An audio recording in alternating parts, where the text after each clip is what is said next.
Olá, graça e paz, tudo bom com vocês? Eu sou Ruth Miranda e eu vou ter o privilégio de passar com vocês essa semana estudando a lição 9, Apreciando a Luz Celestial. Nesse trimestre nós estamos estudando a carta de Pedro. Na verdade, já estamos na segunda parte desse estudo. Apreciando a Luz Celestial, é a lição 9. E o texto para nossa meditação está em Tiago 4,17, que diz assim: aquele, pois, que sabe fazer o bem e não o faz, comete pecado. Eu tenho uma versão bíblica que diz assim: portanto, aquele que sabe que deve fazer o bem e não o faz, nisso está pecando.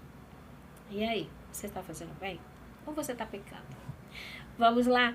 Em Conselhos sobre Saúde, diz assim, olha: disse o anjo, se a luz vier e as pessoas a desprezarem ou a rejeitarem, depois virá a condenação e o desagrado de Deus. Por outro lado, não existe pecado antes de a luz chegar, pois não há luz para eles rejeitarem. É assim, você conhece a verdade, você sabe a verdade e rejeita a verdade, você é culpado e você desagrada a Deus. Mas se você não conhece a luz, se você não tem entendimento da verdade, você não pode ser julgado pela verdade, porque você não rejeitou a verdade, porque você não conhecia a verdade. No domingo, nós temos o título Problemas de Atitude. Como Pedro explica o destino dos falsos mestres, é a pergunta A. E está lá no 2 Pedro, capítulo 2, verso 20. Ele diz assim, olha: portanto, se depois de terem escapado da corrupção do mundo, pelo conhecimento do Senhor e Salvador Jesus Cristo, forem outra vez envolvidos nelas e vencidos, tornou-se-lhes o último estado pior do que o primeiro. Então veja só, os mestres que eles saem da corrupção do mundo, entendem e compreendem a verdade absoluta de Deus, a vontade de Deus em Jesus Cristo, e aí depois são de novo envolvidos pela corrupção do mundo e se apegam a ela. O que acontece? O estado deles agora vai ser pior do que o primeiro, porque agora eles têm conhecimento da verdade, mas abandonaram a verdade. Então o destino deles é muito pior, né?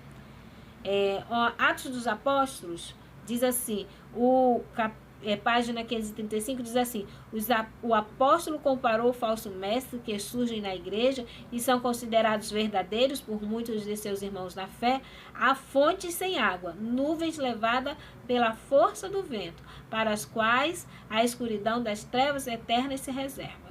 Seu último estado, declara ele, é pior do que o primeiro, e estão reservados para as trevas, né?